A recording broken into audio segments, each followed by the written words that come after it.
आज गोविंद के प्रसूति का गृह से शंबरासुर नाम का असुर बालक को चुरा के आकाश में ले गया और आकाश में ले जा करके उसने उस बालक को समुद्र में फेंक दिया और मछली बालक को निकल गई। अब मछुआरों ने उस मछली को पकड़ के शंबरासुर के घर ही भेज दिया। यहां भी सवाल खड़ा हो जाता है, यहां प्रश्न ये खड़ा हो जाता है कि क्या उन मछुआरों को पता था कि यही वो मछली है जिस मछली ने उस बालक को निगल लिया है? किस बालक को? जिस बालक को शंबरासुर ने चुराया था। उन्हें पता नहीं था, उन्हें पता नहीं था। सब अपने आप हो रहा है, सब अपने आप हो रहा है बंधु। तो इसीलिए अब आप जरा विचार करिए और इतना ही नहीं, आगे विस्तार से सुनिए। शंबरासुर के यहाँ विद्यावती भोजन बनाने का काम करती हैं, भोजन बनाने का काम करती हैं। तो भगवत प्रेमी शंबरासुर ने कहा था कि देवी इस बालक को तुम ही पालो, इसका हम क्या करें? तो आज वो विद्यावती उस बालक को गोद में लेके बैठी है और जैसे ही गोद में लेकर के बैठी है तो भगवत प्रेमियों नारद जी आए हैं। नारायण नारायण नारायण नारायण।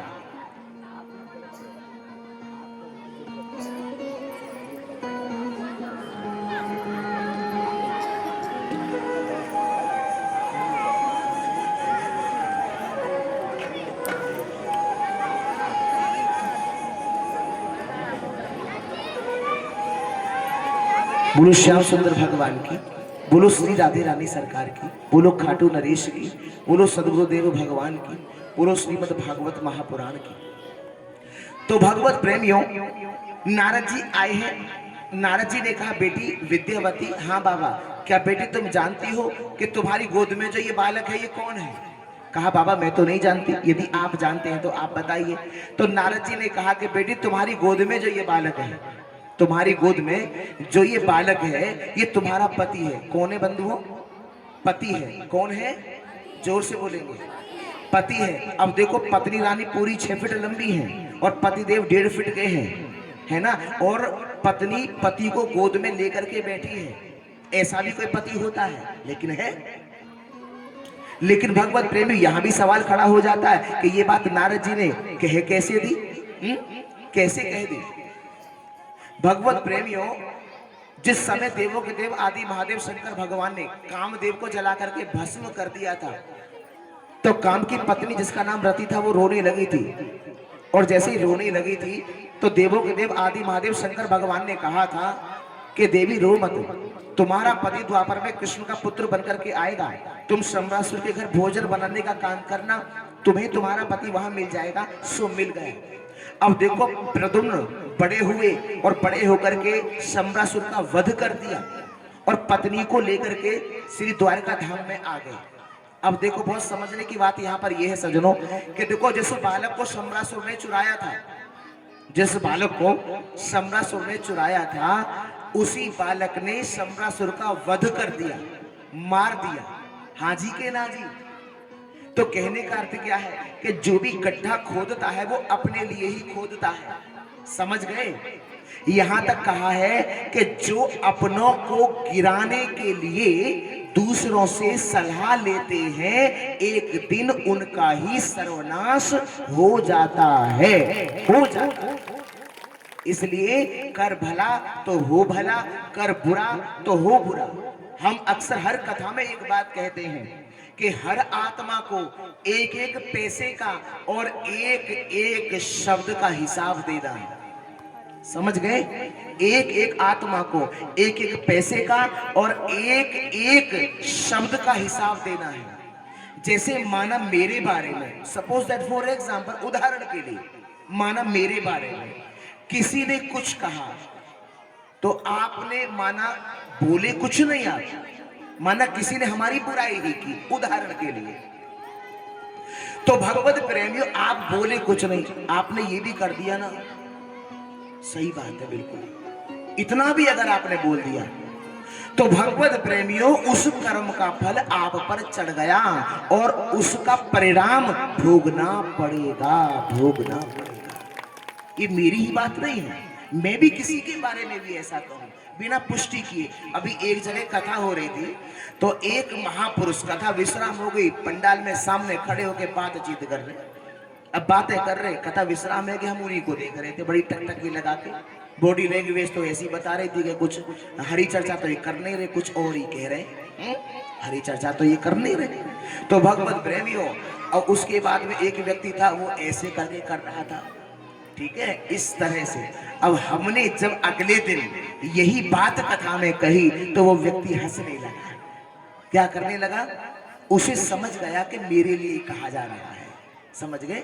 तो ब्रज में रहना है तो क्या कहना है? देखो, कहना बताना हमारा धर्म है, कर्तव्य है। आप माने या ना माने, ये आप जाने और आपका जाने काम। कह दो जय श्री कृष्ण। सज्जनों, हम तो चौकीदार बन के ड्यूटी दे रहे हैं, ये हमारी ड्यूटी है, प्रभु ने चुना है। जैसे आपको यहाँ कथा के लिए चुना है, 21 जन्मों की राजाई देने के लिए चुना है, वर्षा देने के लिए चुना है, केवल आप आत्माओं को, ऐसे ही सबको चुना है। कह दो जय श्री कृष्ण। ठीक है, तो बोलो बांके बिहारी लाल की, बोलो श्री राधे रानी सरकार की। तो इसीलिए भगवत प्रेमियों, कहने का अर्थ सिर्फ इतना है कि बहुत सोच समझ के जवाब देना, बहुत सोच समझ के हुंकारे भरना, और बहुत सोच समझ के इस तरह से गर्दन को हिलाना, और ऐसे। ठीक है, ये तो ना हो गया, और ये हाँ जी हो गया। हाँ जी कहना जी। तो ब्रज में रहना है तो क्या कहना है? जोर से बोले। इसके बाद भगवत प्रेमियों, इसीलिए शंबरासुर का वध कर दिया। उसने गड्ढा अपने लिए खोदा, गिरा कौन? स्वयं शंबरासुर। अब देखो, दूसरा विवाह भगवान कृष्ण का भालू की पुत्री के संग हुआ। राजा परीक्षित कहने लगे, गुरुदेव ऐसा कैसे हो सकता है? भगवान की पत्नी भालू की पुत्री? बोले हाँ। वो कैसे गुरुवर? आप मुझे विस्तार से ही कथा श्रवण कराने की कृपा करें। अवश्य राजन। बोले कि राजन, द्वारका में एक राजा आए थे, उनका नाम था सत्यराजन, और उनके पास में एक मणि थी, उस मणि का नाम था सेमंतक मणि। भगवत प्रेमियों, ये ऐसी मणि थी, अगर इस मणि का प्रत्येक दिन 10 घंटे पूजन अगर किया जाए, तो इस मणि से 8 भार सोना रोज निकलता था। 8 भार सोना रोज निकलता था। अब आप विचार करिए, इस इतने सोना देने वाली मणि कंठ में धारण की, और कंठ में धारण करके द्वारकाधीश की सभा में पहुंच गए।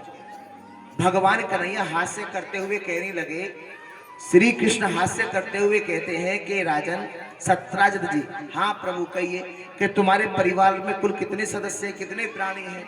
कहा प्रभु, एक तो मैं हूँ, एक मेरी वृद्धा पत्नी है, एक मेरा छोटा भाई प्रसेन है, और इकलौती मेरी बेटी है, जिसका नाम सत्यभामा है। क्या नाम है? सत्यभामा। भगवान कन्हैया बोले, तो इतना छोटा सा परिवार और इतना सोना देने वाली मणि रखते हो?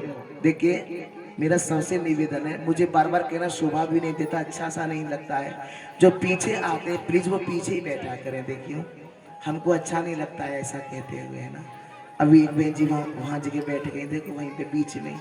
अब जो जिनके आगे बैठी हुई वहाँ पे का बीतरी होगी।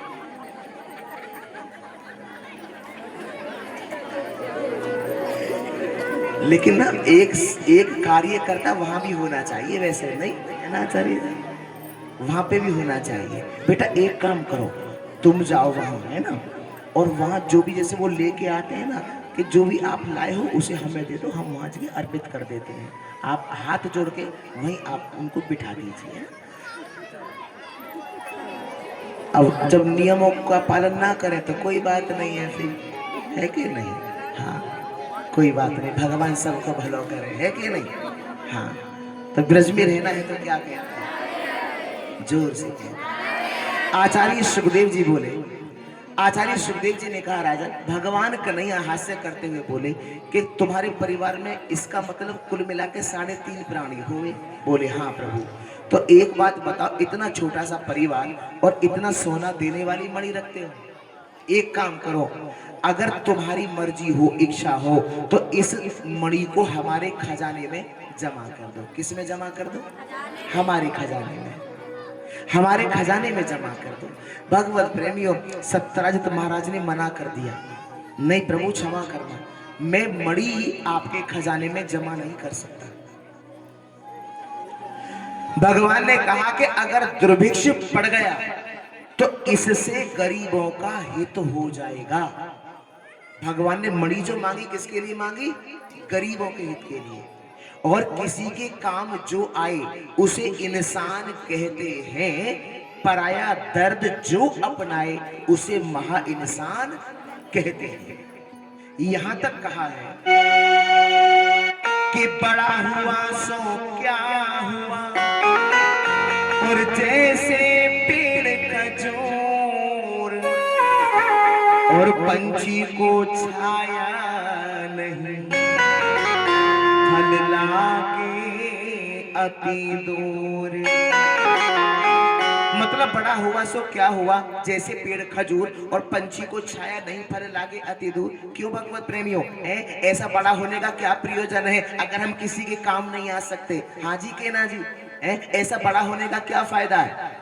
तो इसीलिए भगवान कन्हैया ने जो मणि मांगी है वो गरीबों के हित के लिए मांगी। पर यहाँ भी सवाल खड़ा हो जाता है कि महाराज एक बात बताइए, श्री कृष्ण परमात्मा है, भगवान है, उनको मणि मांगने की क्या आवश्यकता पड़ी? क्या मणि से ही गरीबों का हित करेंगे भगवान? हाँ जी के ना जी, भाई ये सवाल आ सकता है। वो तो भगवान है, ये तो भगवान है। जब कन्हैया भगवान है तो इनको मणि मांगने की क्या आवश्यकता पड़ी? भगवत प्रेमियों, आपकी जानकारी के लिए बताते चले, भगवान जानते हैं, भगवान अंतर्यामी है। भगवान को मालूम है कि अगर इन्होंने ये मणि हमारे खजाने में जमा नहीं की तो इनके जीवन में जो घटना घटने वाली है वो रुकेगी नहीं, वो घट के ही रहेगी। अगर इस मणि को ये हमारे खजाने में जमा कर देते हैं तो ये बहुत बड़े कष्ट से बच जाएंगे। समझ गए? कष्ट से बच जाएंगे। तो भगवान इसलिए मणि मांग रहे हैं, लेकिन घुमा फिरा के मेरे प्रभु ने यही कहा कि इससे गरीबों का हित हो जाएगा, लेकिन मना कर दिया। प्रभु मैं आपकी इच्छा को पूर्ण नहीं कर सकता। भगवान बोले कोई बात नहीं, मत करो, भाई तुम्हारी वस्तु है, हम तो सिर्फ कह ही सकते हैं, आप करो तो ठीक है, ना करो तो कोई बात नहीं। क्योंकि भगवत प्रेमी इसीलिए हमको ना माता पिता गुरु और भगवान की वाणी पे अमल करना चाहिए, विश्वास रखना चाहिए, है ना। कोई संत कोई गुरु अगर माना कुछ कह रहे हैं तो वो उसमें हमारा कहीं ना कहीं हित है कि नहीं? मैं आपकी जानकारी के लिए बताता चलूं, देखिए अगर किसी ने हमारे लिए कुछ कहा तो उसमें कुछ ना कुछ कोई भलाई छिपी है, लेकिन आपको थोड़ा सा लगता है कि भाई नहीं ये अपने स्वार्थवश कह रहा है कि नहीं? मैं आपको एक इसका प्रमाण देता चलूं कि भगवत प्रेमी जब कथा आरंभ नहीं हुई थी उससे पहले टेंट लग रहा था। क्या लग रहा था? टेंट। तो टेंट ये लग चुका था तो मेरे पास एक फोन आता है, मेरे पास फोन आता है कि गुरुजी ये टेंट किसका है? ये टेंट वाले को बोलो ये बहुत गंदा हो रहा है और पर्दे गंदे हो रहे हैं, सीढ़ी भी गंदी हो रही है। हमने कहा अच्छा, तो बोले हाँ। हमने कहा ठीक है, आपका शुभ नाम क्या है? उन्होंने कहा मेरा नाम नीलम शर्मा है। मैंने कहा बिल्कुल नीलम जी, हम जरूर इस बात पर गहराई से विचार करेंगे, आपने बता के बहुत अच्छा किया है ना। तो नेक्स्ट डे हम यहाँ आए, अगले दिन ही हम यहाँ आए तो भगवत प्रेमी हमने देखा वाकई बात ठीक थी। हमने भगवत प्रेमी फिर उनको बोला भाई इनको चेंज करवाओ, ठीक है। तो भगवत प्रेमी पुनः इन सबको चेंज कराया गया, ठीक है। तो हो सकता था कि हमारी जगह अगर कोई और होता तो हो सकता था कि उसको ये बात बुरी लग जाती, है कि नहीं? बुरी लग जाती कि वाह बताइए इसमें कौन सी बुराई है, तुम्हें टेंट से मतलब या कथा से मतलब है कि नहीं? बहुत सारी बातें मन में आ सकती थी और कहीं भी जा सकती थी, लेकिन नहीं। तो आज जब उन्होंने ये बात कही, आज मेरे मन में भी ये विचार आ रहा था, देखो नीलम जी ने कितनी अच्छी बात कही, है कि नहीं? हमें बुरा नहीं मानना चाहिए, बहुत अच्छी बात कही। अगर वो नहीं कहते तो क्या इतना बढ़िया इतनी जो साफ सफाई है हम सबको मिल पाती? क्या मिल पाती? नहीं मिल पाती। तो मेरे कहने का अर्थ सिर्फ इतना है कि अगर कोई कुछ कहता है तो उस पर मंथन करना कंपलसरी है ना। कहा था ना पेपर समझना है, और जब पेपर हम समझ गए कि ये पेपर है तो हमें तुरंत उत्तर नहीं देना है, उसमें मंथन करना है, विचार करना है। समझ गए ना? इस पॉइंट को अंडरलाइन कर लो। आप ड्रामा, पेपर, बिंदी ये सब समझ गए या नहीं समझे हैं? समझ गए या नहीं? कौन कौन समझ गए? थोड़ा हाथ ऊपर करेंगे? बहुत अच्छे। अब हाथ नीचे कर लो। तो अब चिंता तो नहीं करेंगे कभी, क्योंकि ड्रामा में जो नूद है वही होगा। जी बहन जी, ड्रामा में जो नूद है वही होगा, समझ रहे हैं? कल क्या होने वाला है हम आप नहीं जानते, ठीक है, लेकिन वही होगा जो ड्रामा में लिखा है, ठीक है। जब किसी सीरियल की शूटिंग होती है या किसी भी धारावाहिक की, कोई भी हो सकता है, कोई मूवी हो सकती है, जब कोई शूटिंग होती है तो पहले एक स्टोरी लिखी जाती है ना, पहले स्टोरी लिखी जाती है। तो भगवत प्रेमी उसी के अनुसार किसको क्या किरदार देना है, किसको क्या भूमिका निभानी है ना, सबका रोल अलग अलग होता है, समझ गए? तो ऐसे ही हमारे और आपके जीवन की जो कहानी है वो पहले लिख चुकी है, ठीक है।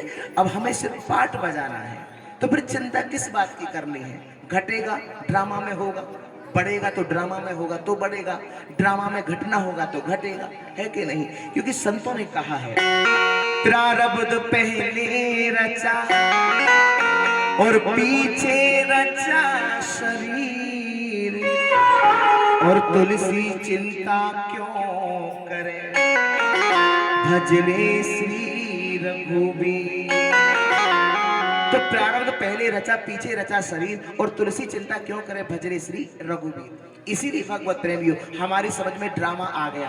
और एक बात और नोट कर लीजिएगा, ड्रामा कल्याणकारी होता है। क्या होता है? जोर से बोलो। ड्रामा कल्याणकारी होता है। अभी जैसे हमने एक उदाहरण दिया इन पर्दों को, सीलिंग को लेके, टेंट को लेके, समझ गए या नहीं? इसमें कल्याण छिपा था। अगर वो फोन नहीं करते, है कि नहीं, तो इन चीजों को नहीं बदला जाता। समझ गए हमारी बात को? तो इसीलिए इस पॉइंट को नोट कर लीजिएगा कि ड्रामा कल्याणकारी है, सब कल्याणकारी है, समझ गए? सब कल्याणकारी है, लेकिन इसका पता बाद में लगता है। अरे ये तो बड़ी अच्छी बात होगी, बताओ, बताइए, बताओ। हम तो सोच रहे कि उन्होंने हमारे साथ में अच्छा नहीं किया, लेकिन बताओ अगर वो हमारे लिए ऐसा नहीं कहते तो आज हमारे साथ में ऐसा नहीं हो पाता। समझ गए या नहीं?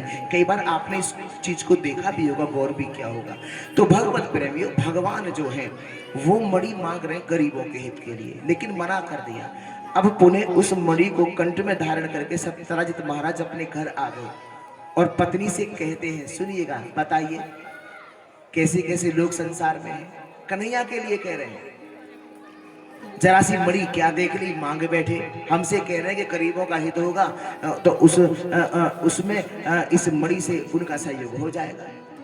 भगवत प्रेमियों, तरह तरह की बातें पत्नी से कही, लेकिन यहाँ पर भी एक सवाल ये खड़ा हो जाता है कि कोई भी है, अगर हम किसी की निंदा कर रहे हैं, बुराई कर रहे हैं, तो जिसकी हम बुराई कर रहे हैं, जिसकी निंदा चुगली कर रहे हैं, उसके तो पाप कट रहे हैं, ठीक है? उसकी निंदा करने से उसके पाप कट रहे हैं, और हम पाप कमा रहे हैं जो भोगने पड़ते हैं।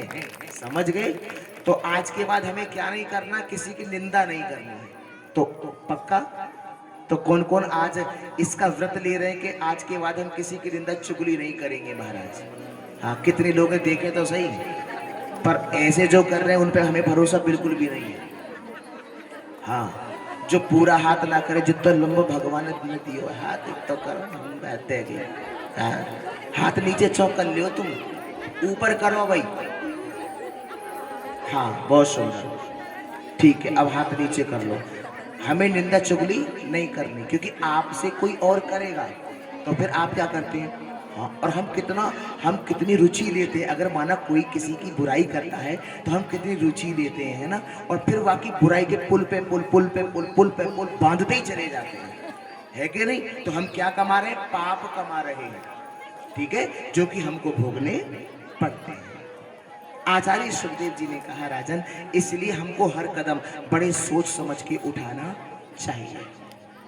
भगवत प्रेमियों, इसके बाद सत्यराजित महाराज के छोटे भाई प्रसेन ने मणि को मांगा, भैया ये मणि मुझे दे दो। हाँ ठीक है प्रसेन, ये लो। तो देखो, भगवान ने मांगा तो नहीं दिया, भगवान ने मणि को मांगा तो नहीं दिया, और छोटे भाई प्रसेन ने मांगा, तुरंत उतार के मणि को दे दी। उसके बाद प्रसेन उस मणि को कंठ में धारण करके और वन में शिकार के लिए चला गया। भगवत प्रेमियों, अब वन में था एक सिंह। सिंह ने मणि को देखा, जैसे ही मणि की चकाचौंध को देखा तो भगवत प्रेमियों सिंह ने प्रसेन को मार दिया और मणि को छीन लिया। देखो भाई चला गया। और इतना ही नहीं, उधर से जा रहे थे कौन? जामवंत। जामवंत ने सिंह को देखा, सिंह पर मणि को देखा, तो जामवंत ने सिंह को मार दिया और मणि को छीन लिया। मतलब एक मणि के पीछे दो दो हत्याएं हो गई। कितनी हत्याएं हो गई? दो दो हत्याएं हो गई बंधुओं, एक मणि के पीछे। अब आप जरा विचार करिए कि अगर भगवान की आज्ञा का पालन कर लिए होते तो क्या ऐसा होता? नहीं होता। इसीलिए सबसे निवेदन है, संत गुरु माता पिता जो भी कहे हम उनकी आज्ञा का पालन करें, उसमें हमारी भलाई छिपी है। ठीक है? दो दो हत्याएं हो गई और सत्यराजित महाराज को पता चला और जामवंत ने ना वो मणि छीन करके मार के सिंह को अपनी बेटी जामवंती को दे दिया। इसके बाद में भगवान को कलंक लगा, क्योंकि सत्यराजित महाराज को जब पता लगा और विचार किया कि किसी ने मेरे छोटे भाई प्रसेन को मरवा के और मणि को छीन लिया है, फिर मन में एक भाव जागृत हुआ, अरे हाँ, मैं परसों द्वारकाधीश की सभा में गया था और वही मुझसे मणि मांग रहे थे और मैंने मणि को देने से मना कर दिया था। इसका मतलब उन्होंने ही मेरे भाई को मरवा दिया है और मणि को छीन लिया है। मतलब भगवान को कलंक लगा। अब यहां भी सवाल खड़ा हो जाता है कि भगवान कन्हैया ने प्रसेन को देखा नहीं, भगवान कन्हैया ने प्रसेन को मारा नहीं, तो फिर भगवान को कलंक क्यों लगा?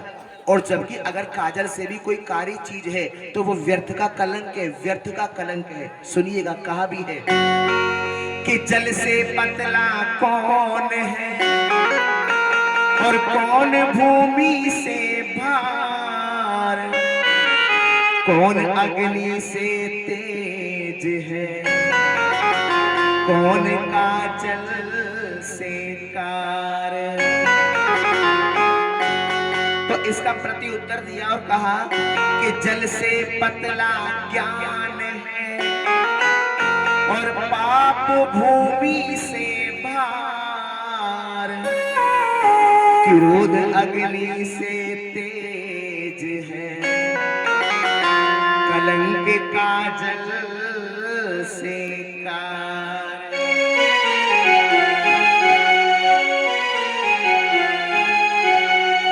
तो जल से पतला ज्ञान है और पाप भूमि से भी भार और क्रोध अग्नि से तेज है, कलंक काजल से कार।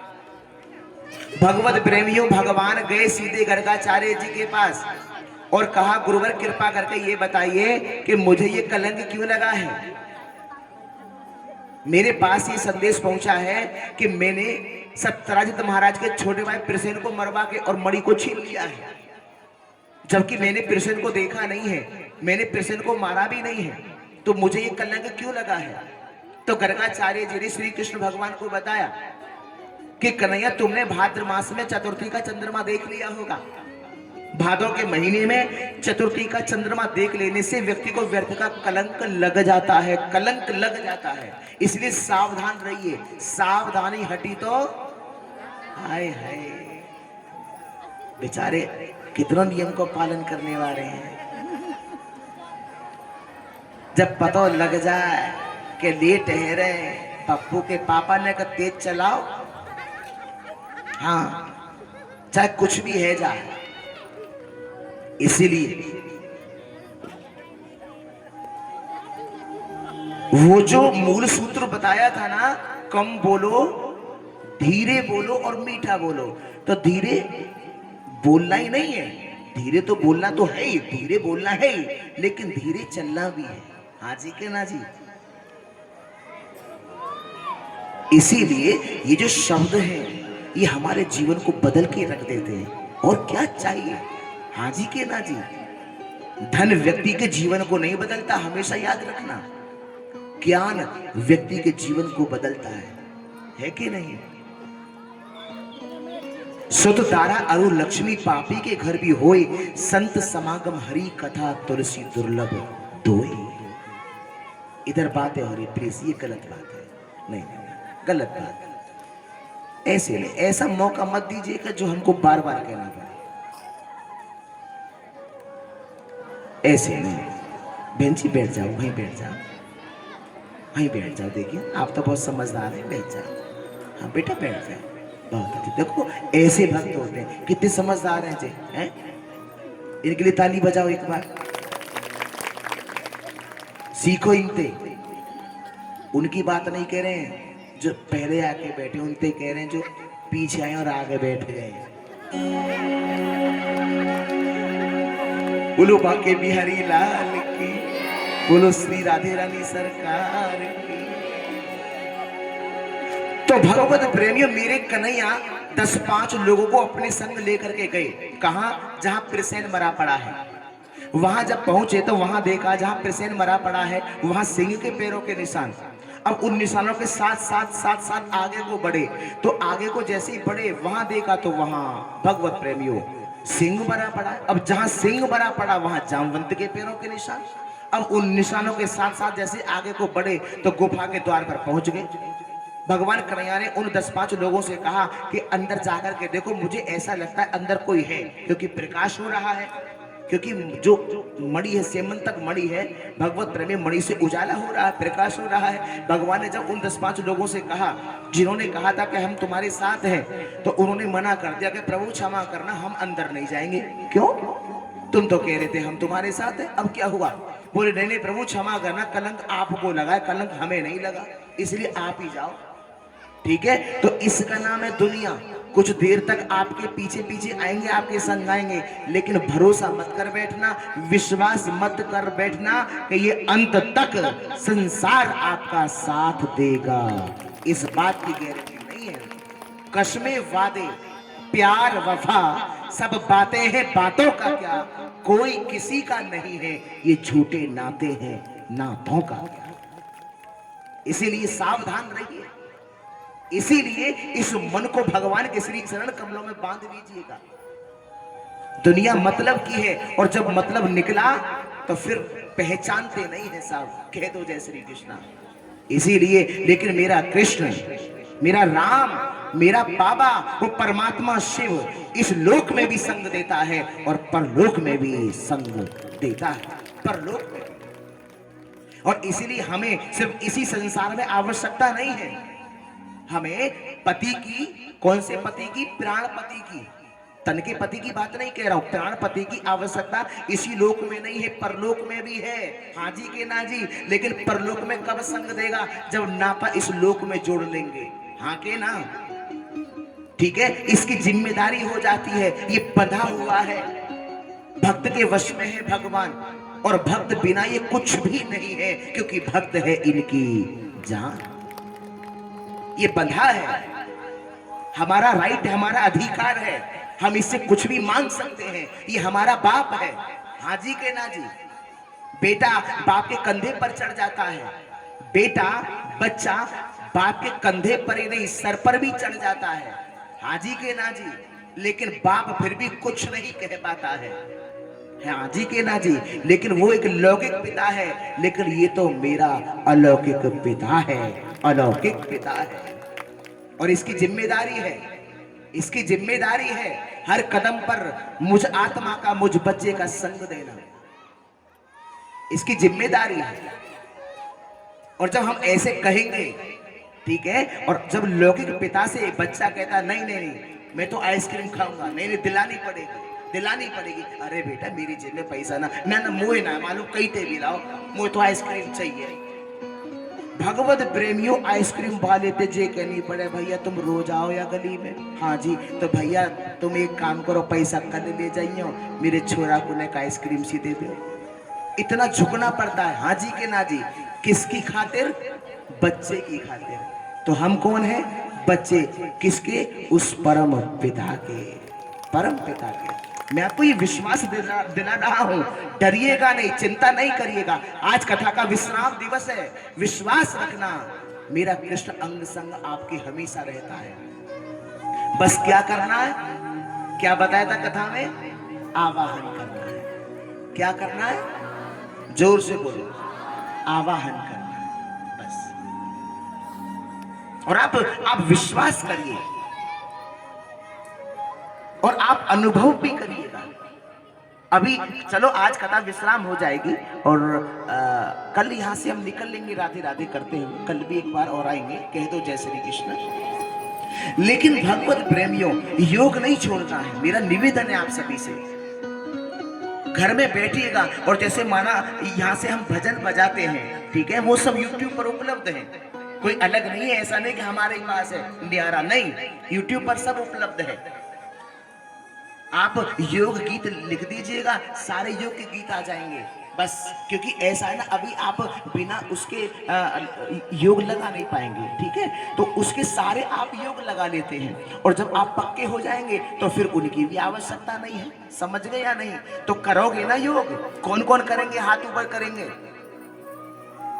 बहुत सुंदर योग करना है, और घर में बैठ के सायकाल भी, ठीक है, और सुबह को भी करना है, दोनों टाइम। लेकिन आज कथा विश्राम होगी ना, घर पे जाके भी योग करना जरूर, ठीक है। तो ब्रज में रहना है तो क्या कहना है? जोर से कहिएगा।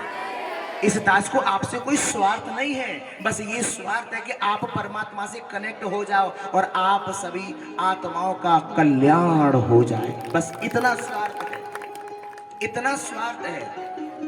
और जो आप यहाँ हरि की कथा श्रवण कर रहे हैं, इसका लाभ सिर्फ आपको ही नहीं मिल रहा है, मुझे भी मिल रहा है। हाँ जी के ना जी, मुझे भी बहुत लाभ मिल रहा है।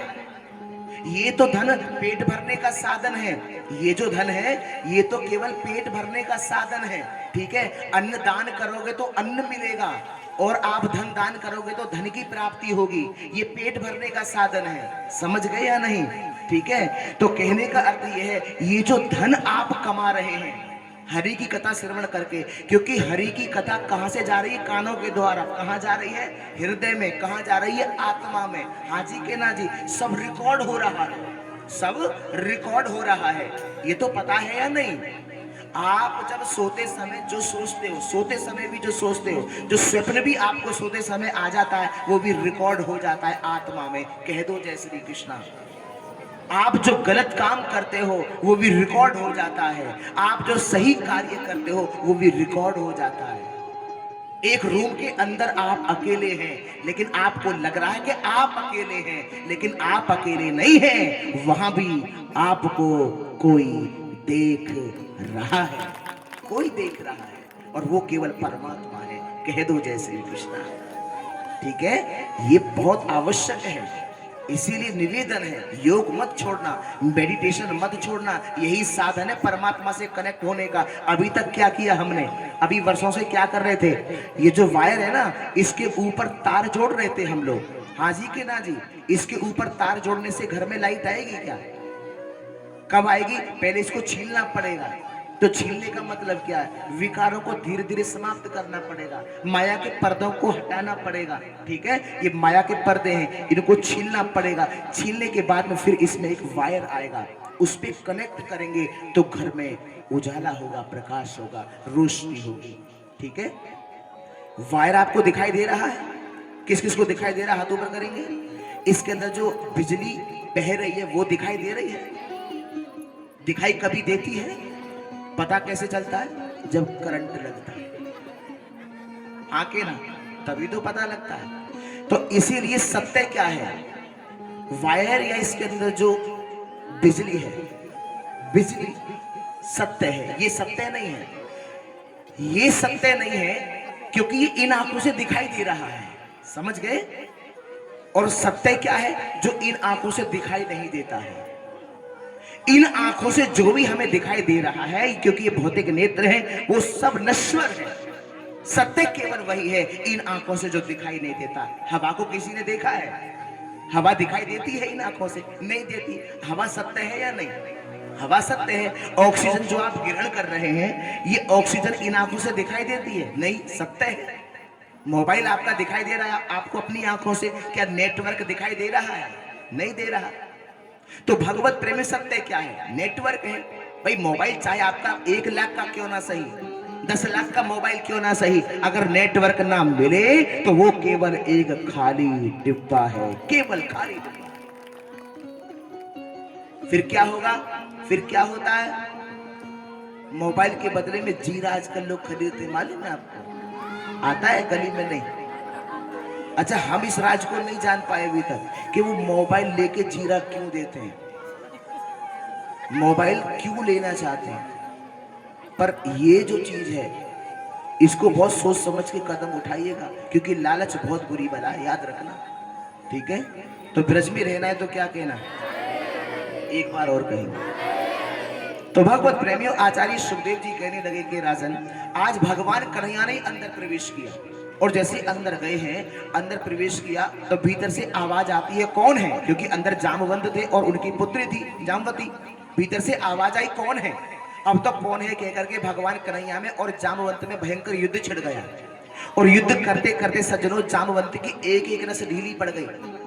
जामवंत ने कहा, अरे बस, अरे गोपाल, अरे गोपाल, अरे गोपाल, अरे बस करो, अरे गोपाल, अरे गोपाल, अरे गोपाल, बस करो, मैं समझ गया, अरे आप तो मेरे राम हैं, आप तो मेरे रघुवर जी हैं, रघुवर जी। यहाँ भी सवाल खड़ा हो जाता है, महाराज ऐसा कैसे कह दिया? ये तो कन्हैया है और जामवंत राम कैसे बता रहे? इस लीला में भी एक रहस्य छिपा त्रेता युग का। जिस समय भगवान राम रावण को मार करके आए थे और भगवान राम ने अपनी पूरी सेना से कहा था कि मैं आज आप सभी को कुछ ना कुछ देना चाहता हूं, मांगिए। तो किसी ने तो भगवान राम से पूजा की शक्ति मांगी, किसी ने भक्ति मांगी, किसी ने पूजा की शक्ति मांगी, किसी ने भक्ति मांगी, किसी ने श्रद्धा मांगी, लेकिन जामवंत शांत खड़े थे। भगवत प्रेमी जब जामवंत शांत खड़े थे तो भगवान राम ने कह दिया, जामवंत तुम शांत क्यों हो? भाई तुम भी मांगो, क्या मांगना चाहते हो? क्या मांगना चाहते हो? नहीं प्रभु, मैं कुछ नहीं मांगना चाहता। क्यों? ना मैं देना चाहता हूँ, मांगिए। सब मांग रहे हैं, सबको दिया है, तुम भी मांगो। तो जामवंत ने कहा कि प्रभु अगर आप देना ही चाहते हैं तो सुनो। हाँ सुनाओ। तो जामवंत ने कहा कि प्रभु हमने रावण की सेना से युद्ध तो किया, हमने रावण की सेना से युद्ध तो किया, लेकिन रावण की सेना में मेरी टक्कर का कोई वीर नहीं था, कोई वीर नहीं था। यदि आप मुझे देना ही चाहते हैं तो मैं दो हाथ आपसे ही करना चाहता हूं। देखा, भगवान ने कहा नहीं नहीं, गलत बात है। स्वामी और सेवक का युद्ध होना मर्यादा के अनुकूल नहीं है। भाई अगर पिता और बेटा आपस में विवाद करें, झगड़ा करें, है तो ये मर्यादा के अनुकूल है? ये अच्छी बात है क्या? बुरी बात है? तो रघुवर जी क्या है? परम पिता है। क्यों भगवत प्रेमी? तो जामवंत कौन है? एक भक्त है। किसके? भगवान के। तो लेकिन भगवान अभी कहा था ना कि परमात्मा बंधा हुआ है, तो भगवान ने क्या कहा? जामवंत वैसे स्वामी और सेवक का युद्ध होना मर्यादा के अनुकूल नहीं है, परंतु तुमने अपनी इच्छा ये व्यक्त की है तो ये तुम्हारी अभिलाषा द्वापर में पूरी हो जाएगी, पूरी हो जाएगी। तो त्रेता युग की मनोकामना जाम्बवंत की द्वापर में पूरी की। हाँ के ना? किया नहीं की, क्योंकि ये बंधा है। भगवान परम दयालु है, जो यहां तक कह देते हैं कि जहां भक्त मेरा पग धरे वहां धरूं मैं हाथ, अरे पाछे पाछे मैं रहूं, कभी ना छोड़ू साथ, कभी ना छोड़ू साथ। परमात्मा है मेरे श्री कृष्ण। क्या बात है, इनका अनुभव करने वाला चाहिए। कथा सुन रहे हैं ये बैठे बैठे, हाँ जी, और इनको बड़ा आनंद आता है क्योंकि इनकी प्रशंसा है रही है ना, झामा रहे, बड़ा आनंद आता है कन्हैया को और राधा रानी को। मुस्कुरा रहे बिहारी जी, तो बोलो बाकी बिहारी लाल की, बोलो श्री राधे रानी सरकार की। हमारे सामने ठाकुर जी ने 1.5 कप चाय का पान किया था, 1.5 कप चाय का पान। और इतना ही नहीं, श्रीमद् भागवत कथा में एक जगह कथा हो रही थी आपके नोएडा में ही, सेक्टर 115 में। तो एक पार्षद जी हैं, तो महाराज की कथा चल रही थी, तो झांकी दिखानी थी। तो पार्षद जी की जो बेटी थी वो तो कृष्ण बनी, और एक बेटी राधा बनी, और बाकी सब गोपियां बनी। तो सज्जनों, जब तक वो झांकी दरबार में आई भी नहीं थी, उन्होंने पार्षद जी ने वहीं अपने घर पे उनका जैसे फोटो खींचा, तो वहां क्या देखा गया, फोटो खींच लिए तब उनको कुछ भी दिखाई नहीं दिया, लेकिन रात्रि को कथा विश्राम भई, वे घर आकर उन्होंने हमको रात्रि में टेलीफोन कर दिया।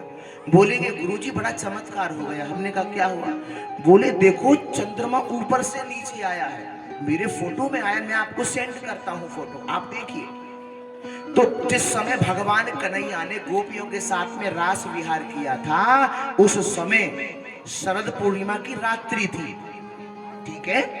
और पूर्णिमा को चंद्रमा पूरा होता है, पूरा होता है, और वही चंद्रमा ऊपर से आता हुआ दिखाई दिया है और भगवान का दर्शन किया है। हम बार बार कथा में कहते हैं कि जो झांकी भगवान के दरबार में आती है, साधारण मत समझ लेना, ना ना ना, ये गलती मत कर बैठना। वो साधारण झांकी नहीं होती, वो शक्ति उस झांकी में विद्यमान हो जाती है, विद्यमान हो जाती है। तो भगवत प्रेमियों, इसके बाद जब युद्ध हुआ, संपन्न हुआ, कहा प्रभु आप तो मेरे राम जी हैं, तो अंत में भगवत प्रेमियों भगवान कन्हैया ने कहा कि जामवंत, ये जो मणि तुम्हारी बेटी पर लग रही है इसे हमें दे दो। क्यों? अरे भाई, इस मणि के पीछे हमें कलंक लग चुका है, हमें ये कलंक लगा है जामवंत कि हमने सत्यराजित महाराज के छोटे भाई प्रसेन को मरवा के और मणि को छीन लिया है। ये तो बड़ी बुरी बात है प्रभु, ये तो बड़ा गलत भयो। लेकिन मैं क्या करूं, मणि तो मैंने अपनी बेटी को दे दी है, और बेटी को और बहन को दी हुई वस्तु कभी वापस नहीं लेनी चाहिए। इस पॉइंट को भी नोट कर लीजिएगा। बेटी को बहन को जितना भी दिया जाए खूब दो, बहन और बेटी को देने से कभी कम नहीं होता, देने से किसी को भी दोगे कभी कम नहीं होता, हमेशा याद रखना। क्यों कम नहीं होता?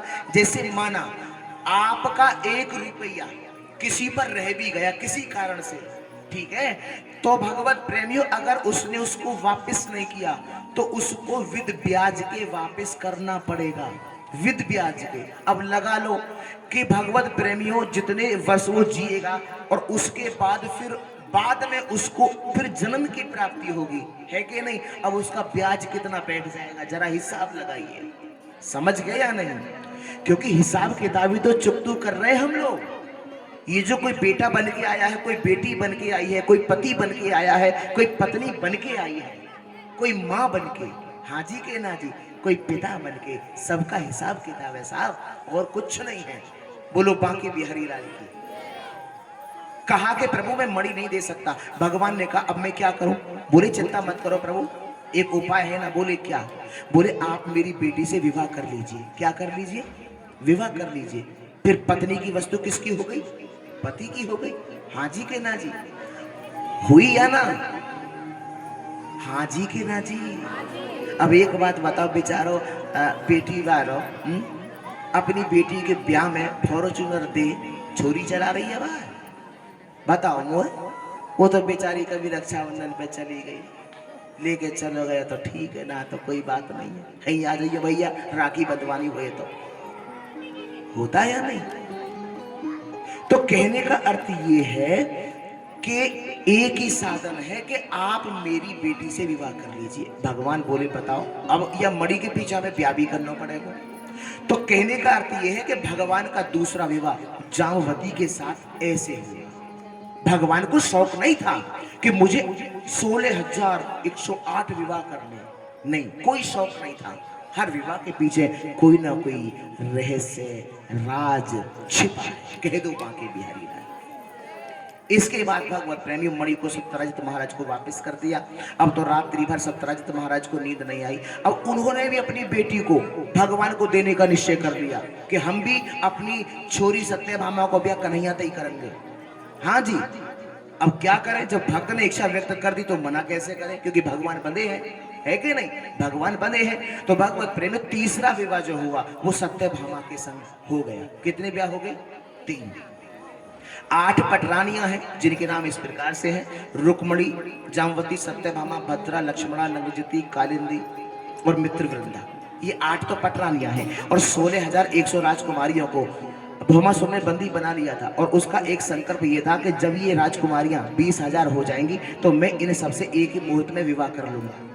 मेरे गोविंद को समाचार मिला, भगवान कन्हैया सत्यभामा को संग लेकर के गए और 16,000 100 राजकुमारियों को भगवत प्रेमियों बंदी गृह से मुक्त कराया, भौमासुर का वध किया और 16,100 राजकुमारियों को बंदी गृह से मुक्त कराया मेरे कन्हैया ने, और सत्यभामा को संग लेके गए। अब वे 16,100 जो राजकुमारियां हैं उनसे भगवान ने कहा कि हे राजकुमारियों, रानियों, देवियों, तुम स्वतंत्र हो गई हो, तुम अपने घर जा सकती हो। उन 16,100 राजकुमारियों ने कहा कन्हैया हम कहाँ चली जाएं, ये बताओ कहाँ है हमारा घर। अब हमारे माता और पिता भी हमें स्वीकार नहीं करेंगे, कोई राजकुमार भी हमसे विवाह नहीं करेगा, वो कहेगा कि ये तो भौमासुर के यहाँ बंदी रह के आई हैं, इनसे विवाह करे कौन, इसलिए कहाँ चली जाए हम, बताओ तुम ही बताओ कि हमारा घर कहाँ है। भगवान ने मन में विचार किया ये बात ठीक कहती है, अब इनके माता पिता इन्हें स्वीकार नहीं करेंगे, इनसे कोई राजकुमार भी विवाह नहीं करेगा, तो ये बेचारी इधर उधर भटक जाएंगे या आत्महत्या कर लेंगे, इनका जीवन समाप्त हो जाएगा। भगवान ने तुरंत मन में विचार किया कि देवियों अगर तुमने मन में अन्यथा कोई विचार ना किया हो, अगर तुमने मन में अन्यथा कोई विचार ना किया हो तो मैं तुम सबसे विवाह करना चाहता हूं। क्या करना चाहता हूं? भगवान ने कहा। 16,100 राजकुमारियां बड़ी प्रसन्न भई और कहा हे कन्हैया, हे श्री कृष्ण, इससे बड़ी सौभाग्य की बात हमारे लिए और क्या होगी, और क्या होगी, हमारा जीवन धन्य हो गया। आज भगवान कन्हैया ने 16,100 राजकुमारियों से एक ही मुहूर्त में विवाह कर लिया। बोलो बांके बिहारी लाल की। सजनों, जिसको कोई स्वीकार नहीं करता, देखो बड़ी विडंबना है, अगर किसी का बेटा अगर माना 20 दिन के लिए कहीं चला जाए तो कोई सवाल नहीं करता है, किसी की छोरी, किसी की बहन बेटी बेचारी किसी कारणवश माना 2-4-6 दिन को कहीं चली जाए तो अड़ोस पड़ोस में तुरंत सवाल खड़े हो जाते हैं, हाँ जी के ना जी, सवाल खड़े हो जाते हैं। वो ये नहीं सोचते कि अगर हम एक उंगली सामने वाले पर उठा रहे हैं तो ये 3 उंगलियां हमारी ओर इशारा कर रही हैं और हम एक नया कर्म बना रहे हैं जो कि भोगना पड़ेगा, भोगना पड़ेगा। लेकिन जिसको कोई स्वीकार नहीं करता, जिसको ये समाज भी स्वीकार नहीं करता, उसको मेरा गोविंद, मेरी प्यारी राधा रानी अवश्य स्वीकार करते हैं, करते हैं। आहा। क्योंकि भगवत प्रेमी भगवान परम दयालु हैं, मेरे गोविंद परम कृपालु है। दरबार में राधा रानी के दुखी दर्द मिटाए जाते हैं।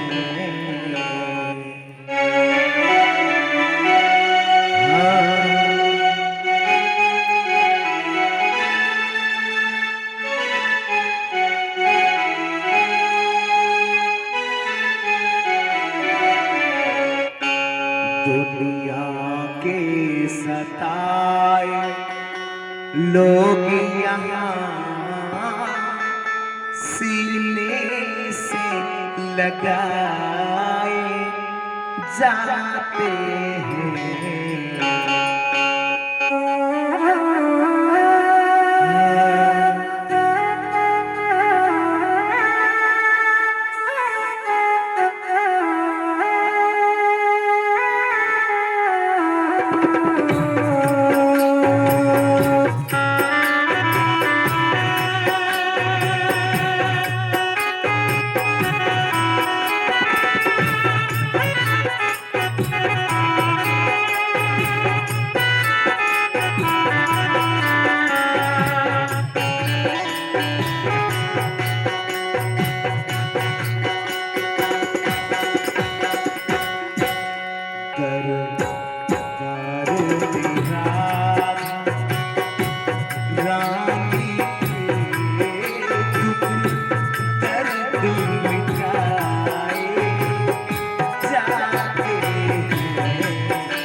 जाते हैं दरबार में राधा रानी के दुख दर्द मिटाए जाते हैं दरबार में राधा।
दोनों हाथ ऊपर ताली से बात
और लोग यहाँ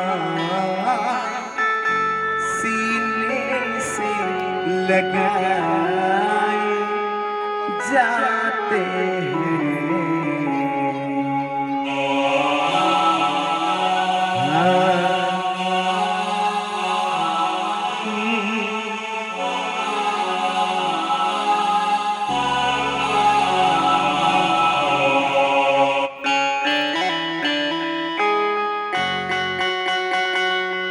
जो राधा राधा कहते हैं,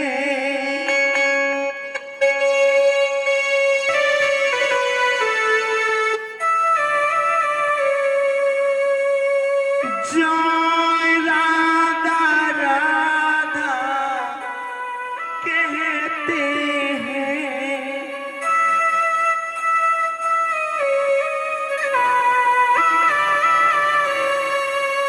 वो प्रिया शरण में रहते हैं।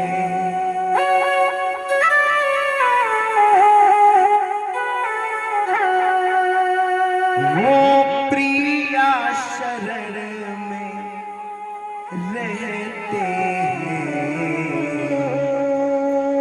दुनिया में जो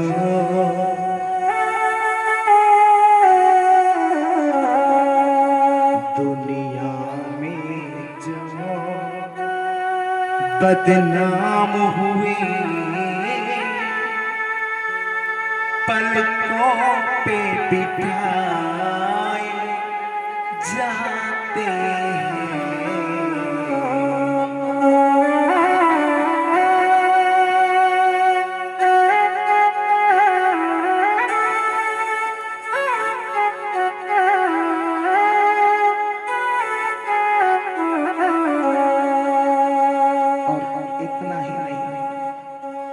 दुनिया जिनको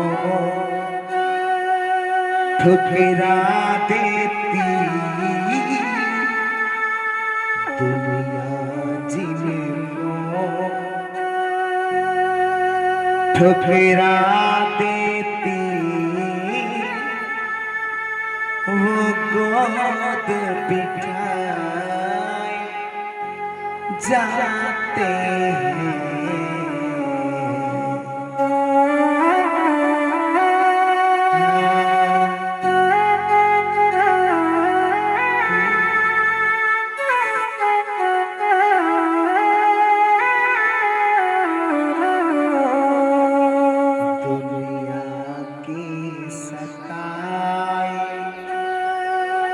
लोग यहाँ सीने से लगाए जाते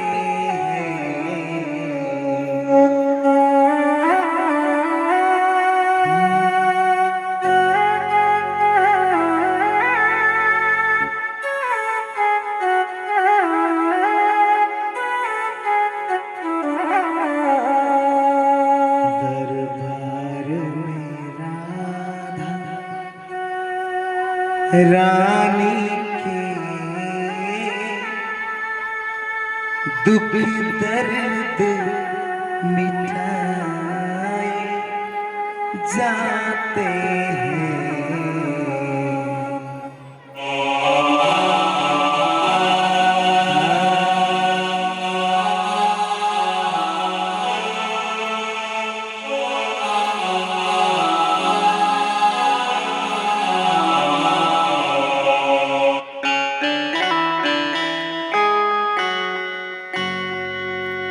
तो भगवत प्रेमी जिसको कोई भी स्वीकार नहीं करता उसको मेरा गोविंद स्वीकार करता, प्यारी राधे रानी स्वीकार करती है। कह दो जय श्री कृष्ण।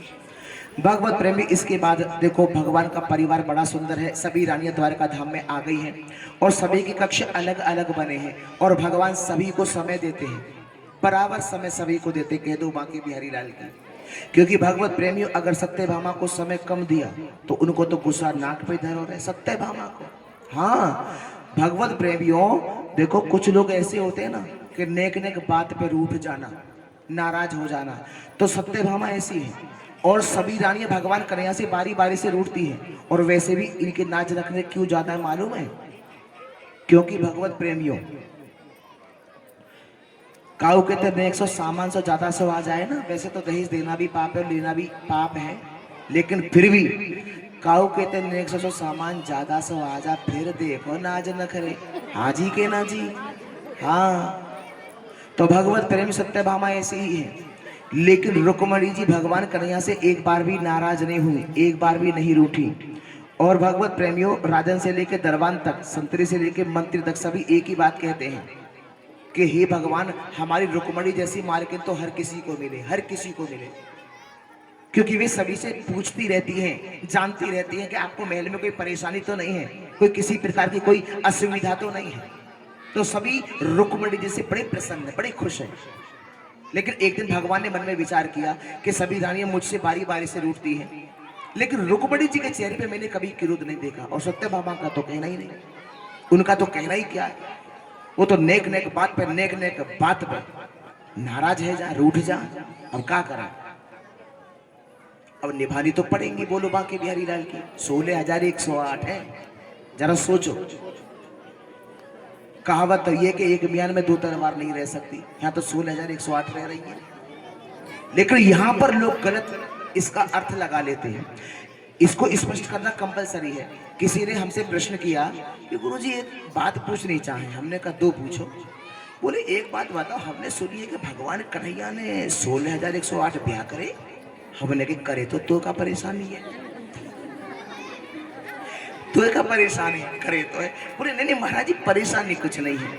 हमने जा मारे पूछी, हमने कहीं का मारे पूछी, हमने जा मारे पूछी कि जब भगवान कन्हैया 16,108 ब्याह कर सके तो हम 2-4 भी ना कर सके। हमने के निकम्मे तू पहले एक कोई भुगत ले।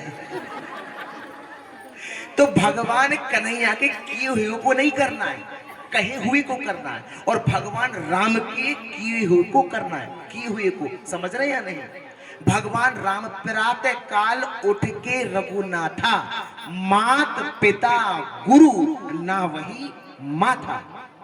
तो जैसा भगवान राम ने किया है उनके किए हुए को करो, और भगवान कृष्ण के किए हुए को नहीं, कहे हुए को करो। कह दो जय श्री कृष्ण।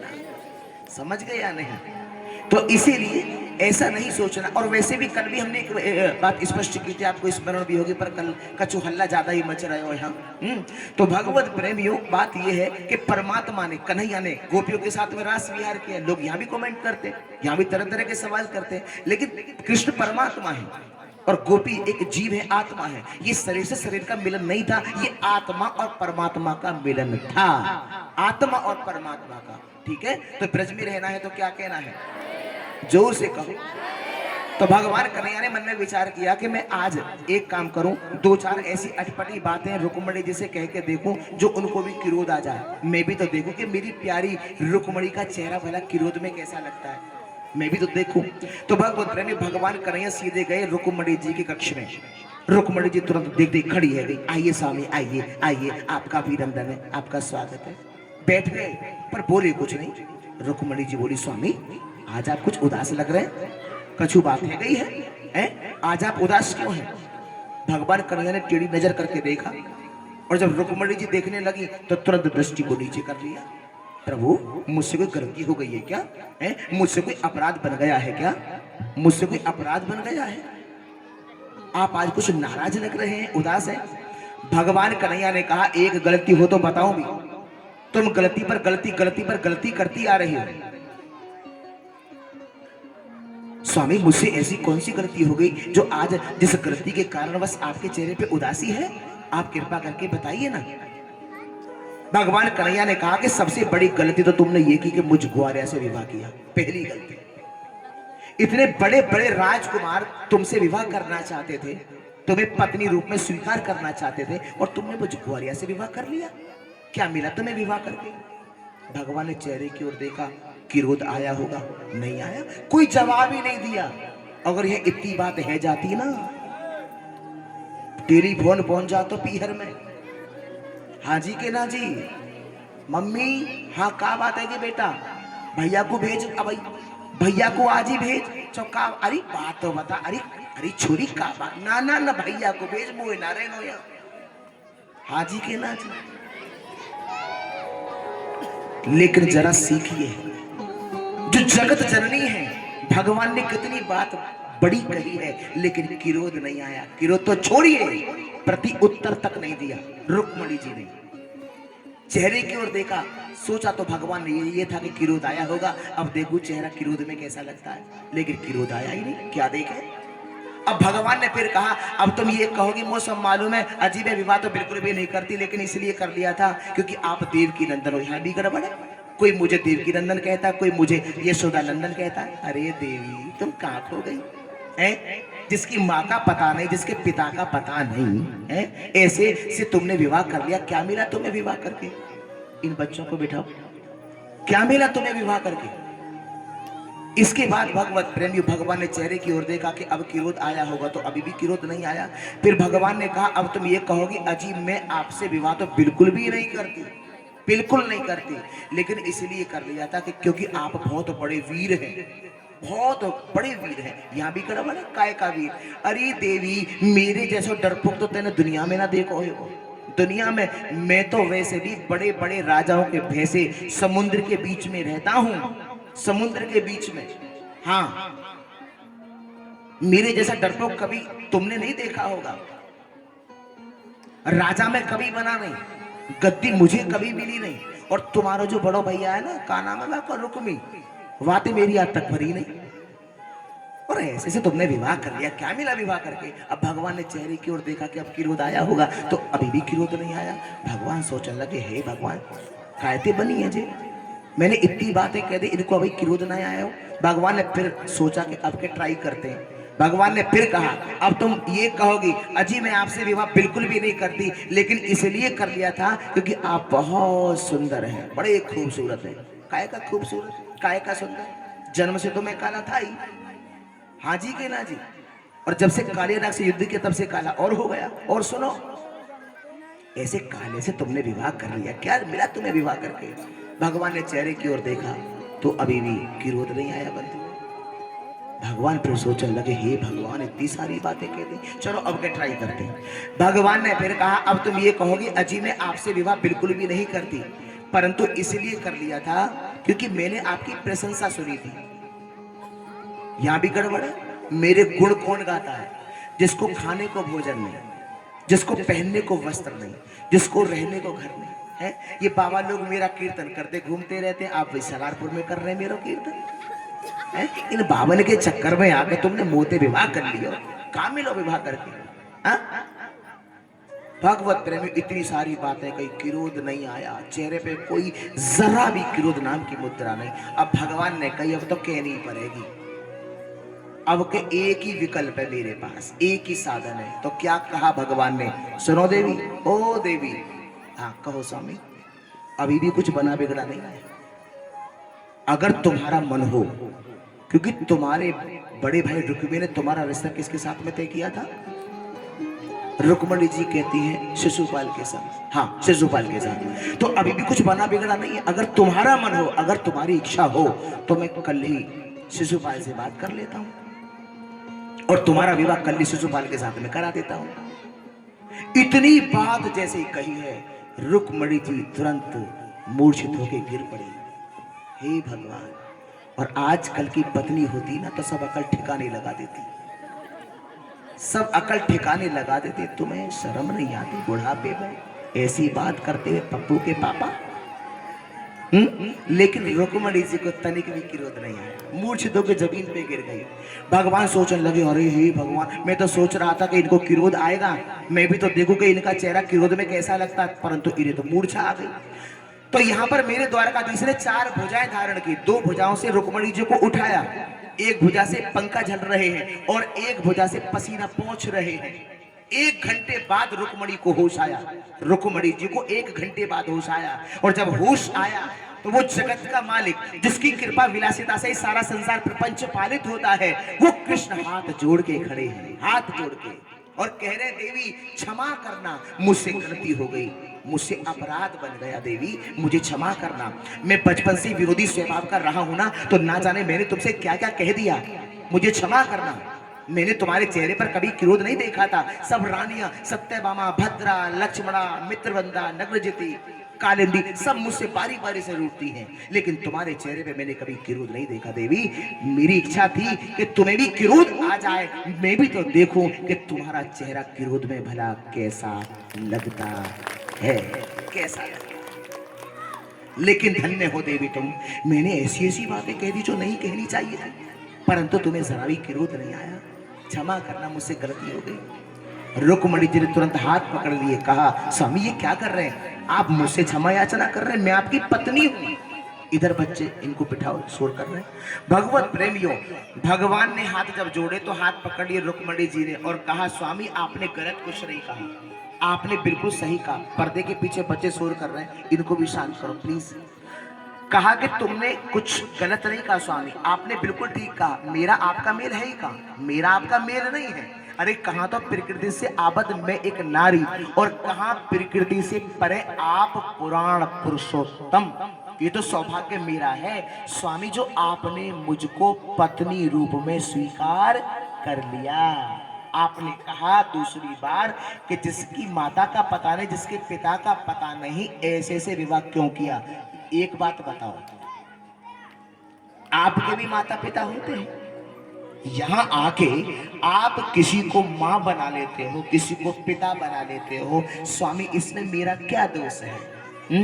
आपने तीसरी बार कहा मैं डरपोक हूं, आपने कहा डरपोक हूं, मैं बड़े बड़े राजाओं के भय से डर के कारण समुद्र के बिल्कुल बीचों बीच रहता हूं, हाजी के ना बीच में रहता हूं, ये भी गलत नहीं कहा।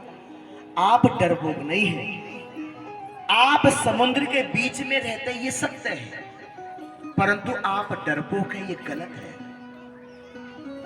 आप उस हृदय में वास नहीं करते जहां काम, क्रोध, मोह, लोभ और अहंकार हो।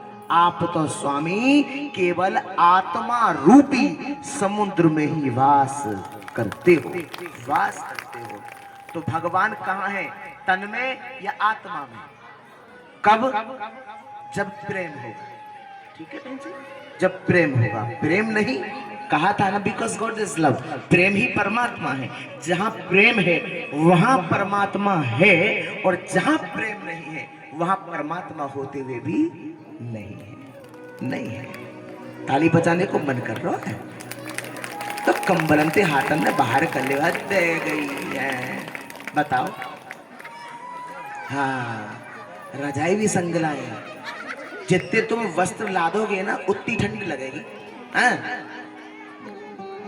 पर मेरे कहने का मतलब ऐसा नहीं है, आप ठाकुर जी के लिए ताली बजाइएगा जब भी आपका बजाने का मन करता, सिर्फ मेरे गुरु और गोविंद के लिए, ठीक है? तो ब्रज में रहना है तो क्या कहना है, जोर से कहिए। रुक्मणी जी ने कहा कि आपने फिर चौथी बार एक बात और कही, कौन सी? कि मैं काला हूं, काले से विवाह क्यों किया? एक बात कहूं स्वामी, आप काले हैं तब तो कमाल करते हैं, आप काले हैं तब तो कमाल करते हैं, अगर गोरे होते तो भगवान जाने क्या हो, जाने क्या हो, जाने क्या। ब्रज के एक संत ने, ब्रज के एक संत ने यहां तक कह दिया है, ब्रज के एक संत ने यहां तक कह दिया है क्या? अरे नंदलाला, ये तो तुम खैर मनाओ कि तुम लाला हो। नंदलाला, ये तो तुम खैर मनाओ कि तुम लाला हो, अगर तुम लाला की जगह लाली होते तो तुम्हारे ऊपर करोड़न के गले कट जाते, गले कट जाते। ये तो खैर मनाओ कि तुम लाला हो, और काले हो तो कमाल करते हो, अगर गोरे होते तो भगवान जाने क्या होता।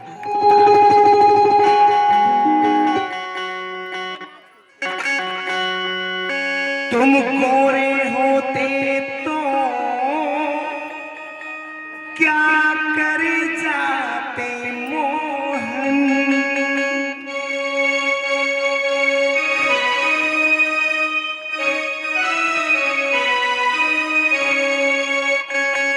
तुम गोरे होते तो क्या कर जाते मोहन, और जब काले रंग पर ही, बोलो, जब काले रंग पर ही दुनिया मर जाती है। उठा लो दोनों हाथ ऊपर, बड़े वाले हाथ, और बस्ती में झूमते हुए चलना है।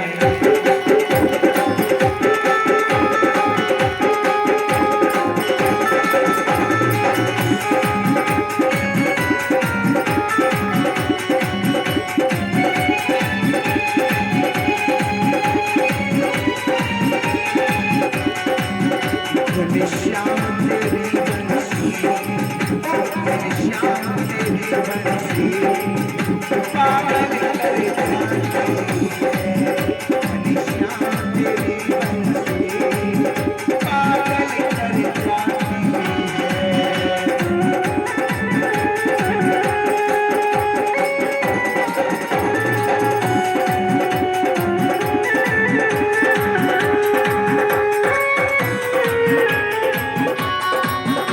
घनश्याम तेरी बंसी पागल कर जाती है।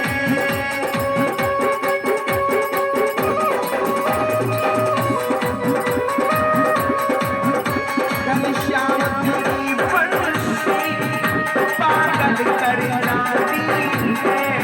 मुस्कान तेरी मौन, ओ मुस्कान तेरी मौन घायल कर जाती है। घनश्याम तेरी बंसी पागल कर जाती है। सभी आत्माएं दोनों हाथ ऊपर करें, बड़े वाले हाथ आदि से बात करते हुए।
कर जाते मोहन।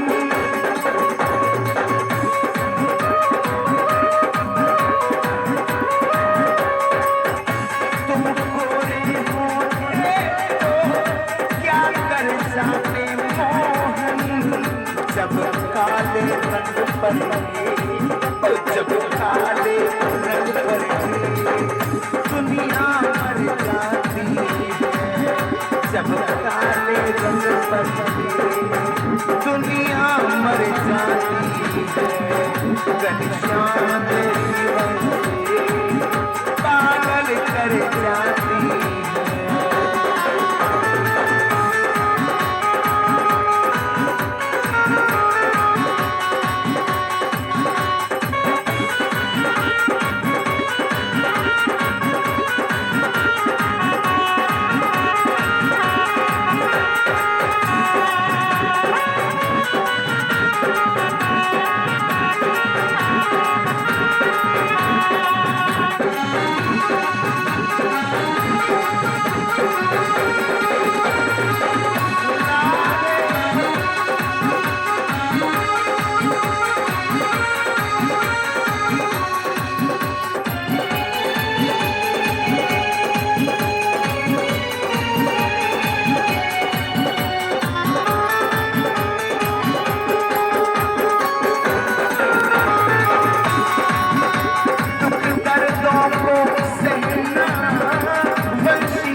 मुस्काती है इसके चेहरे सीने में, फिर भी मुस्काती है।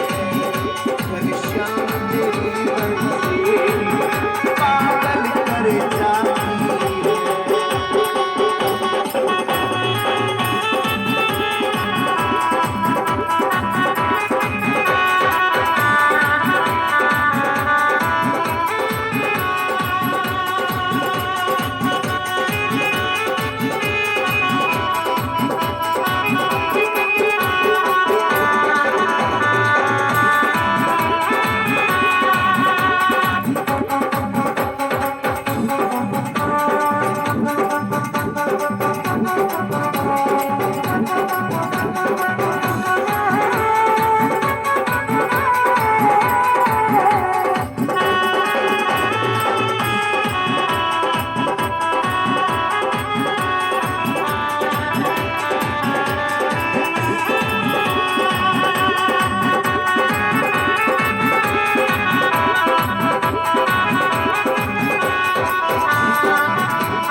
तब चैन नहीं मिलता, जब रात में बजती है, जब रात में बजती है, निंदिया उड़ जाती है, जब रात में बजती है, निंदिया उड़ जाती है, घनश्याम तेरी बंसी पागल कर जाती है, घनश्याम तेरी बंसी पागल कर जाती है।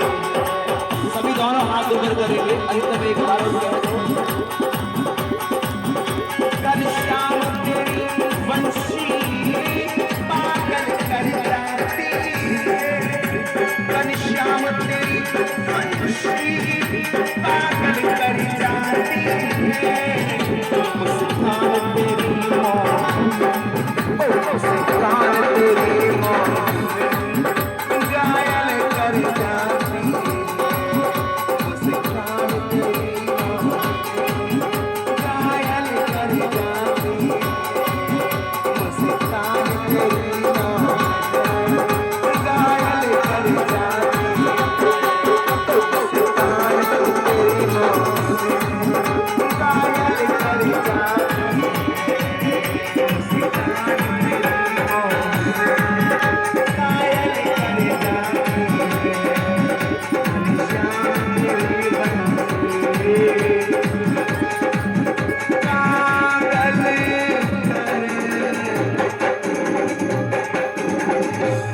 जाती है।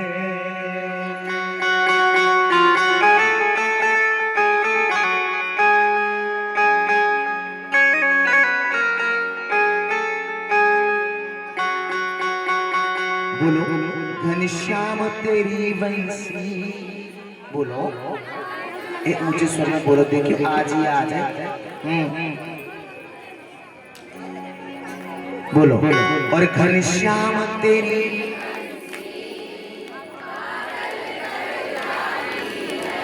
ठीक है ठीक है ठीक है। अगर सब बोले तो अभी आधे बोल रहे, आधे और बोलना शुरू करें तो कैसा लगेगा? देखो आज संकोच मत करो, आज ही आ जाए बस। अब फिर 1 तारीख को नववर्ष के पावन अवसर पर, ठीक है, वो भी YouTube लाइव कथा रहेगी, आप घर बैठे सेवा करेंगे। जो आने में सक्षम है, यू आर वेलकम, आपका अभिनंदन, स्वागत है। हाँ बोलो बोलो। और घनश्याम घनश्याम तेरी बंसी, ऐसे कछु हिसाब किताब लगे बोले, हिसाब किताब में गड़बड़ी है जाएगी। एक काम करो, आप लोग बोलेंगे जो इधर वाले हैं, आप लोग मत बोलना, आप आराम करो। हाँ आप लोग बोलिए। और घनश्याम तेरी बंसी, एक बात कहूँ, बुरा तो नहीं मानेगा, पक्का देख लो कभी भंडारे में ना हो। कल कहा कह रहे महाराज कछु भी है जब भंडारा तो छोड़ो ही नहीं है, बुरो तो नहीं मानोगे, कह दे पक्का। इन 3 बच्चों की आवाज आ रही है केवल यहाँ तक, केवल इन तीनों की है कि नहीं? अब इन्हें तुम चाहे त्रिदेव समझ लो, ब्रह्मा विष्णु महेश समझ लो, आपकी आवाज को कहा है गए। चलो मैं ना बोलूं तो समझ में आवेगा, 7 दिन है गए, अब गलो गयो बैठ बेचारो जी भी कहा करे को पत्ता ही तो एक छोटो सो जो यहाँ लटको भयो रहे। हाँ जी के ना जी, छोटो सो पत्ता है तो बेचारो कहा करेगा है। अब जाको का दोष है, अब कितनी लौंग खाओ, कितनी मुलहेटी खाओ, कछु भी ना है। तुम आई मैंने खूब लौंग खाना, रोज में लौंग खाता हूँ, कह दो जय श्री कृष्ण। हाँ, और वहाँ बाहर आके मैं निकाल देता हूँ, यहाँ तक इसलिए नहीं लाता मुँह में। आप सोचो महाराज जी गुटका खा दे दिखे। हाँ कोई भरोसा ना करो। हाँ जमानो बड़ो खराब है, तुम कहो कि और हंसने लगो, पतो ना कछु बात दिखे। हाँ पर संतोष जी ने कही तो है कि दुनिया का लोग क्या कहेंगे लोग। कह दो, बोलो बांके बिहारी लाल। हाँ, भगवान को बताने की आवश्यकता नहीं है तुम क्या खा रहे हो, है कि नहीं? और दुनिया को बताने से क्या फायदा है? हाँ जी के ना? दुनिया में आप लोग नहीं आते, आपको छोड़ के कह रहे हैं। आप तो सब बहुत अच्छे हैं। हाँ, तो ऊंचे स्वर में बोलो। चलो आप लोग बोलेंगे, आप मत बोलिएगा। और घनश्याम तेरी बंसी कमाल कर दिया साहब, कमाल। चलो अब आप लोग मत बोलना, ठीक है? अगर मुझे जरूरत पड़ेगी कि इनका संग देने की आवश्यकता है, अगर ये कमजोर पड़ गए तो बात की बात है, देख लेंगे। आप लोग मत बोलेगा, अब आप लोग बोलेंगे।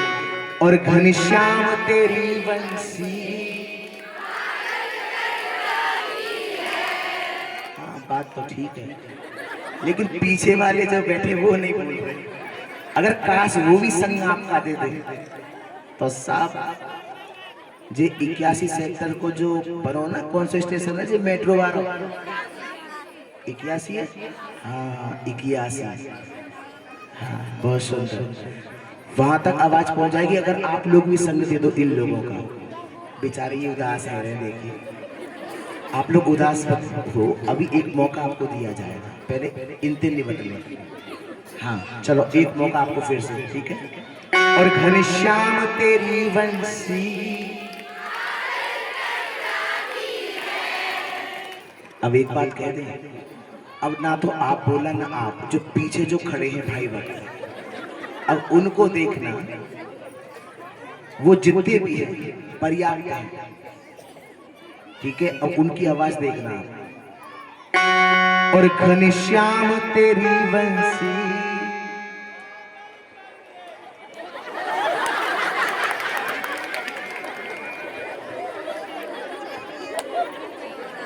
अब क्या कह सकते, फिर भी 2-3 भक्तों ने प्रयास किया, लेकिन अब के मुझे उम्मीद है कि आप सब लोग बोलेंगे। संकोच मत करना, ये इस लोक में भी काम आएगा और परलोक में भी काम आएगा, ये दास की गारंटी है। बोलो बांके बिहारी लाल। और भगवान के दरबार में बच्चे बन के सब खाते, मालिक बन के कोई नहीं खाता। अवसर है आपके पास, चुनाव आपके हाथ में है। Because as you like. आइए। घनश्याम तेरी बंसी बस, ठीक है? ऐसा होता है, वो बोल नहीं रहे, वो बोलना चाह नहीं रहे। हाँ जी के ना जी? चलो अब एक काम करो, अब आप लोग बोलेंगे। और घनश्याम तेरी बंसी। बस मुंह को उम्मीदें जाते, ऊपर नहीं जाओगे। अब आप लोग। और घनश्याम तेरी बंसी। ठीक है, एक काम करना, इनको प्रसाद थोड़ा ज्यादा दे दो। हाँ बड़ी मेहनत कर रहे हैं बेचारे। अब हाथ ऊपर करो सभी और कहो, तुम कौन हो?